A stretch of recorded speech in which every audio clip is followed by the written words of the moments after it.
Your savings are losing value right now.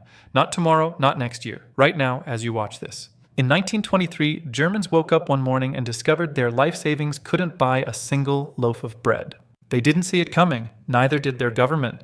Neither did their banks. And here's what nobody is telling you. That exact system, the same inescapable calculus of collapse, was quietly rebuilt inside America. In this video, I'm going to show you 5 things. How it started, how it expanded, how it became impossible to stop, why the resistance failed, and most importantly, what comes next. Stay until the end, because by the time you finish watching this, you'll never look at your bank account the same way again. Act 1, Origins of Power, the blueprint of collapse, Weimar's sovereign catastrophe. It didn't happen overnight. That's the first lie they tell you about Weimar Germany, that the collapse was sudden, chaotic, unpredictable. A freak accident of history that could never be replicated in a modern, sophisticated economy. It wasn't. The collapse of the Weimar Republic was not an accident. It was the inevitable output of a systemic calculation that began years before the printing presses ever started running. And understanding that calculation is the first step to understanding why America is standing on the same ledge today. Let's go back to where it truly started. 1914. Germany enters the First World War with a dangerous decision. It suspends the gold standard. For the first time in modern German history, the mark is no longer backed by anything tangible. It floats. It bends. That single decision, made in the corridors of Berlin's wartime government, was the first domino in a chain that would take 9 years to fully collapse. The government had borrowed massively to fund the war effort, creating a debt burden that its shattered economy could not realistically service. And then came the Treaty of Versailles, a document that didn't just end a war, it engineered a trap. The reparations demanded from Germany totaled 132 billion gold marks, a figure so astronomically large it represented decades of the entire nation's economic output. Germany didn't have the gold. Germany didn't have the productive capacity. Germany had one tool left, the printing press. And so they used it. At first, the inflation was manageable, uncomfortable but survivable. Prices rose. Wages adjusted. Life went on. But here is where the systemic nature of the collapse reveals itself. Inflation doesn't scale linearly. It scales exponentially. Once confidence in a currency begins to erode, it doesn't slow down. It accelerates. Each printed mark made the next mark worth less, which required more marks to be printed, which made each mark worth even less still. The calculus was inescapable. By 1923, the system had fully consumed itself. The exchange rate, which stood at 4.2 marks per US dollar before the war, had collapsed to 4.2 trillion marks per dollar. Not thousands, not millions, trillions. A wheelbarrow of cash couldn't buy a meal. Workers were paid twice a day so they could spend their wages before the next price update rendered them worthless. Because while ordinary Germans watched their savings evaporate, a sovereign class of creditors, foreign investors, and industrialists were quietly purchasing German assets, factories, land, infrastructure, for fractions of their real value. The collapse wasn't just a tragedy, it was an opportunity engineered by the mechanics of the system itself. The Weimar collapse didn't happen to Germany's financial architects. In many ways, it happened for them. And that distinction between who suffers and who profits is precisely what makes the American parallel so deeply, inescapably disturbing. Because the system didn't die in 1923, it graduated. The printing press stopped in Germany, but the lesson never did. What happened in Weimar wasn't just studied, it was reverse engineered. By economists, by central bankers, by the sovereign architects of a new global financial order that was already being assembled before the ashes of the Weimar Republic had fully cooled. The laboratory for this new experiment wasn't in Europe, it was in America. The Federal Reserve was created in 1913, 1 year before Germany suspended its gold standard, at a secret meeting on Jekyll Island, Georgia, attended by a handful of bankers representing roughly 1/4 of the entire world's wealth. No elected officials, no public debate, no transparency, just calculus. Whoever controls the money supply controls everything else. Prices, employment, debt, growth, collapse, all of it flows from a single sovereign decision: how much money exists and who gets to create it. For decades, the system held, and then came 1971. On August 15th, President Nixon announced that the United States would no longer convert dollars to gold at a fixed rate. The Bretton Woods system, The global agreement that had anchored the dollar to gold since 1944 was over. The dollar, like the Weimar mark 50 years earlier, was now backed by nothing but faith. Between 1971 and 2023, the total U.S. money supply, M2, grew from approximately $685 billion to over $21 trillion. The genius of the modern system is its patience. Weimar's collapse was violent and visible. You could see it in the wheelbarrows of cash. The American system learned from that. It engineered a collapse in slow motion, gradual enough to feel like normal economic fluctuation.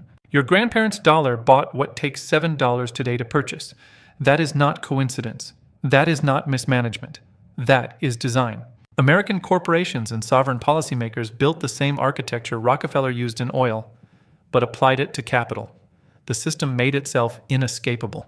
In 2008, the response, $700 billion in immediate bailouts, followed by trillions in quantitative easing, wasn't a rescue. It was an acceleration. Weimar printed to survive a war. America printed to save the banks that owned the system. The destination is the same. Only the justification changed. There is a moment in every systemic trap when the exit disappears. Not because someone locks the door, but because the system itself becomes the door, the walls, and the floor beneath your feet. You are no longer inside a trap. You're spending, you're saving, you're borrowing, you're working. All of it feeds the machine that was built to extract value from exactly those activities. America crossed that threshold, and most people didn't even notice it happening. To understand how, you need to understand one concept. Debt doesn't just grow, it compounds. When debt reaches a certain scale, it stops being a problem to be solved and becomes a permanent feature of the system's architecture, a feature that benefits the sovereign class at the top. Here is the number that should stop you cold. By 2024, total U.S. national debt had crossed $34 trillion, not billion, trillion. To put that in human terms, if you spent $1 million every day since the birth of Christ, you would still not have spent $1 trillion. The United States owes 34 of those. And it adds approximately $1 trillion in new debt every 100 days. This is not a fiscal emergency being managed. This is a systemic condition being maintained. But the debt itself is only half the architecture. The other half is the Federal Reserve's role as both the creator and the buyer of that debt. Through quantitative easing, the Fed purchases government bonds using money it creates from nothing. The government gets to spend. The Fed expands its balance sheet. And the cost, the real inescapable cost, is quietly distributed across every dollar through the erosion of purchasing power. This is Weimar's calculus, refined, institutionalized, made legal. By 2022, the Federal Reserve's balance sheet had ballooned to nearly $9 trillion, up from just $900 billion before 2008. In 14 years, the Fed had created more money than it had in its entire previous 95-year history, and yet inflation, we were told, was transitory, under control, being managed by the very institution whose actions caused it. The self-sustaining nature of the system reveals itself in its incentive structure. Consider who holds the power to change it, and then consider what changing it would cost them personally. Large financial institutions hold trillions in assets whose value depends on monetary expansion. Politicians depend on deficit spending to fund the promises that keep them elected. The sovereign class of asset holders in real estate, equities, and commodities benefits directly from inflation, because their assets rise in nominal value while the debt used to acquire them is repaid in progressively cheaper dollars. Every person with the power to stop the machine profits from its continuation. That is not conspiracy. That is systemic design operating exactly as intended. The genius of this design is that it has embedded itself into the daily infrastructure of life.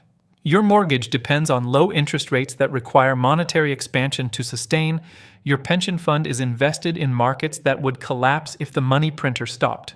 Your employer's credit line runs through banks whose solvency depends on Federal Reserve support. You are not a victim of the system. In the most precise sense, you are a component of it. This is exactly what ordinary Germans didn't understand in 1922, as inflation began its final acceleration. They believed the government would fix it. They believed the central bank would act responsibly. By 1923, that belief had cost them everything. America's system is more sophisticated, more patient, more deeply embedded in the architecture of daily life. But the calculus is identical. Wealth is being transferred invisibly and continuously, from those who hold currency to those who hold assets, from the bottom of the structure to its sovereign peak. The machine doesn't need to be maintained anymore. It maintains itself, using you. Every few years, someone declares war on the machine. A politician, an economist, a movement. A moment of collective outrage that rises like a wave, loud, powerful, and certain of its own inevitability. And every single time, the machine does something remarkable. It absorbs the wave and grows stronger from it. This is the most psychologically sophisticated element of the system, and the most important one to understand. Because if you believe that resistance is possible through the conventional channels that the system itself provides, you will spend your energy, your time, and your hope fighting battles that were designed to be fought and lost. Battles whose very existence serves to legitimize the architecture they claim to oppose. Let's start with the most famous example of resistance in American financial history, the 2010 Dodd-Frank Wall Street Reform Act. It arrived with the full weight of public outrage behind it. The 2008 financial crisis had exposed the systemic recklessness of America's largest banks, the toxic derivatives, the fraudulent mortgage securities, the sovereign-scale gambling with ordinary people's savings. The political pressure for accountability was unprecedented, and Congress delivered 2,300 pages of financial regulation, the most sweeping reform of the banking system since the Great Depression. And what happened? By 2018, just 8 years later, significant portions of Dodd-Frank had been rolled back through the Economic Growth, Regulatory Relief, and Consumer Protection Act. The same banks that had been deemed too big to fail in 2008 were by 2023 40% larger than they were before the crisis that supposedly proved they needed to be broken up. The resistance didn't shrink the system. It gave the system a decade to restructure, optimize, and re-entrench, while the public believed the problem was solved. This is the inescapable pattern. Look at the Federal Reserve itself.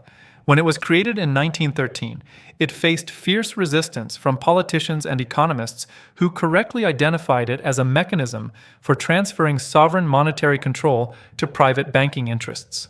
Congressman Charles Lindbergh Sr., father of the famous aviator, stood on the floor of Congress and declared that the Federal Reserve Act established the most gigantic trust on earth. He was right, and he lost. The resistance failed completely, and the system has operated without challenge for over a century. The system doesn't just survive resistance, it uses resistance as a performance of legitimacy. When politicians hold hearings, when bankers testify, it creates the appearance of accountability without delivering its substance. The public sees the theater. The machine continues its calculus behind the curtain. Consider the Federal Reserve's response to the inflation surge of 2022. After years of insisting that inflation was transitory, the Fed pivoted dramatically, raising interest rates at the fastest pace in 40 years, from near zero to over 5% within 18 months. The narrative was presented as decisive action, responsible correction. But examine who bore the cost of that correction. Not the banks, whose deposits became more profitable. Not the sovereign class of asset holders.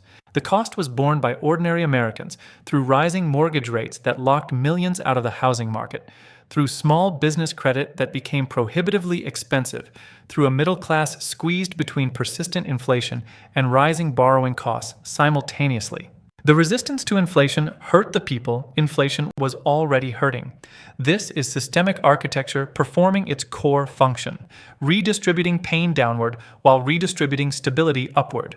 The game doesn't change, only the costumes worn by its players. And this is the most important truth Act 4 demands you sit with. The very act of believing that conventional resistance can reform the system is itself a product of the system's design. It channels energy into processes incapable of producing change. It manufactures hope as a mechanism of control. The machine doesn't fear your anger. It was built to run on it. You've made it to the end. And that tells me something important about you, because most people don't. Most people encounter information like this, feel the discomfort of it, and quietly close the tab. Return to the familiar. Convince themselves that someone, somewhere, has this under control. That the system, despite all evidence, is fundamentally oriented toward their well-being. You stayed. Which means the question now is not whether the system exists. You've seen the architecture. You've followed the calculus from Berlin in 1914 to Washington in 2024. You've watched the resistance fail, the machine adapt, and the same sovereign transfer of wealth repeat itself across a century of supposedly different circumstances. The question now is, what do you do with that knowledge? But before we answer that, let's be precise about where we stand today. In 2024, the United States government spent $1.1 trillion on interest payments alone. More than it spent on defense, more than it spent on Medicare, more than any single line item in the federal budget. Not principal repayment, just the cost of maintaining the debt that already exists. For the first time in American history, interest on the national debt became the single largest expenditure of the federal government. Read that again. The most powerful sovereign nation in human history now spends more money servicing its debt than protecting its borders or caring for its elderly. By 2034, the Congressional Budget Office projects that number will reach $1.6 trillion annually, consuming nearly 20% of all federal revenue just to stand still, not to grow, not to invest, just to avoid defaulting on obligations that were made by politicians who will be long gone before the bill fully arrives. This is the inescapable mathematical trajectory of a system designed to expand until expansion becomes impossible, at which point it does what Weimar did. It resets. The form that reset takes, whether gradual devaluation, sudden inflation, debt restructuring, or something more disruptive, is the one variable the system's architects cannot fully control. But the reset itself is not a possibility. At these numbers, at this trajectory, it is a mathematical certainty. So here is the lingering question that this video was always building toward. Are you positioned as a currency holder or as an asset holder? The system transfers wealth from currency holders to asset holders. It has always done this. It does it slowly during stable periods and catastrophically during resets. The question is not whether this transfer is happening to you right now. It is. That single, sovereign question determined who was destroyed by Weimar's collapse and who emerged wealthier.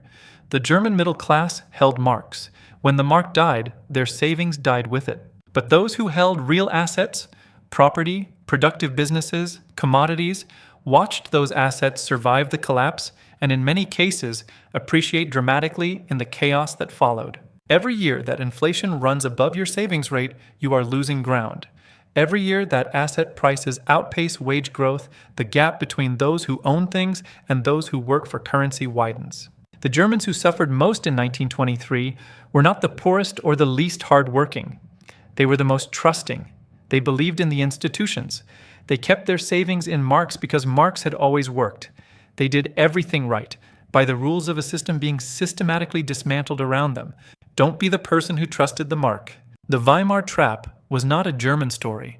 It was a human story about what happens when a sovereign financial system is stretched beyond its structural integrity and about who pays the price when it finally breaks. America didn't learn from Weimar. America rebuilt it. The only question that remains is whether you will be among the people who understood in time, or whether you'll realize too late that the warning was always there. You just had to be paying attention. The machine runs on those who aren't. Don't feed it.